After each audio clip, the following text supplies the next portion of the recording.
মেষ রাশি, তারা কিন্তু আপেল, লাল রঙের কোনো ফল আপনারা দান করতে পারেন। যারা বৃষ রাশি তারাও কিন্তু, যেমন ধরুন আপনি শাকালু, আচ্ছা ওই ফলটা দান করতে পারেন। আচ্ছা হ্যাঁ, আবার যারা হলো মিথুন রাশি তারা পেয়ারা, তারপরে তোমার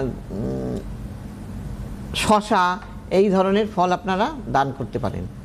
আবার যারা নাকি সিংহ রাশি, তারা কি, কর্কট রাশি, তারা কি করবেন?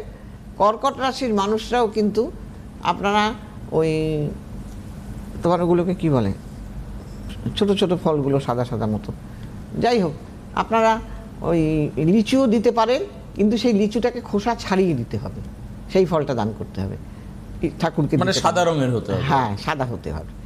হ্যাঁ, বা আপনি শাকালুও দিতে পারেন, কোনো সমস্যা নেই আপনার জন্য। যদি সিংহ রাশি হন তাহলে আপনি কি করবেন? আপনাকে দিতে হবে আপেল,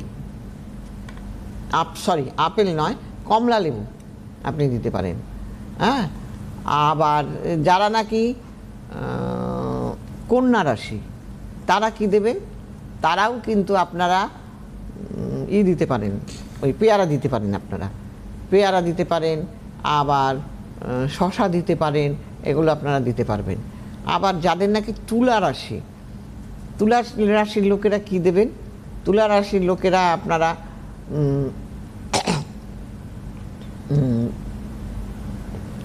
শাকালু দিতে পারেন, নাশপাতি দিতে পারেন।